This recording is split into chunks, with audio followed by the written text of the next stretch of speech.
Have you ever watched a parent carefully scrape every grain of salt off their food, convinced they were doing the right thing for their health? Or maybe you yourself have been skipping the salt shaker for years. Proud of how disciplined you've been. Today, I need to share something that genuinely shocked me when I first learned about it, and it could completely change the way you think about sodium and aging.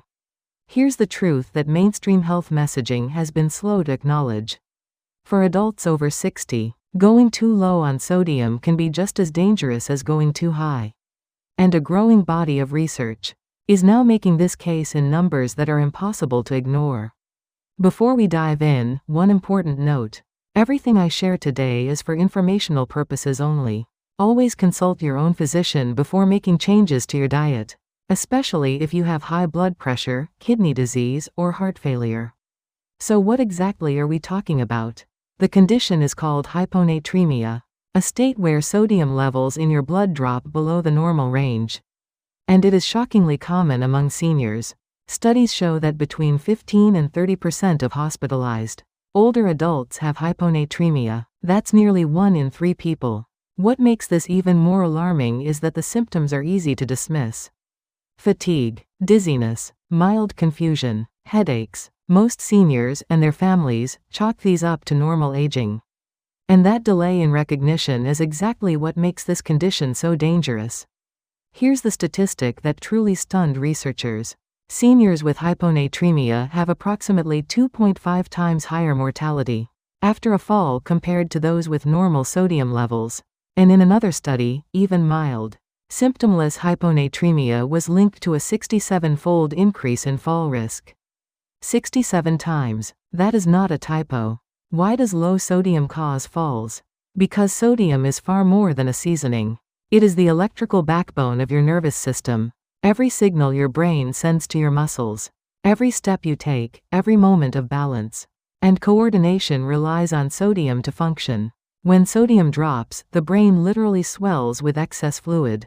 Thinking slows, muscles weaken, balance falters, and falls happen in places we consider safe: the bathroom, the bedroom, the kitchen. There is also a deeply troubling link between low sodium and cognitive decline. Research consistently shows that even slightly low blood sodium levels are associated with measurable drops in attention, memory, and processing speed.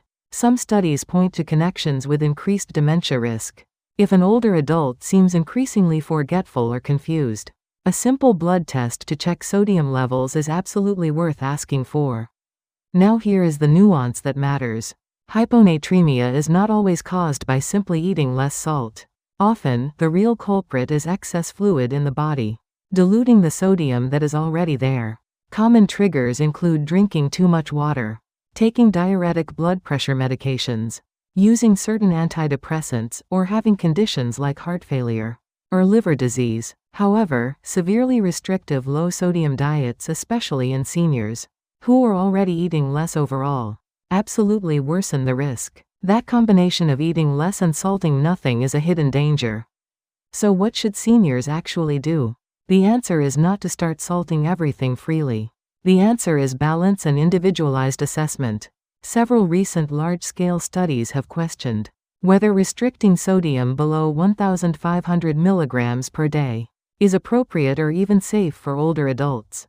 For context, 1 teaspoon of salt contains about 2,300 milligrams of sodium.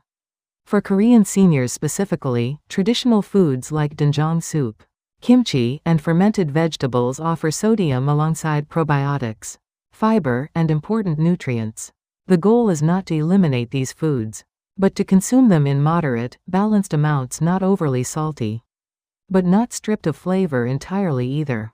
Here is a practical 7-day plan to start with.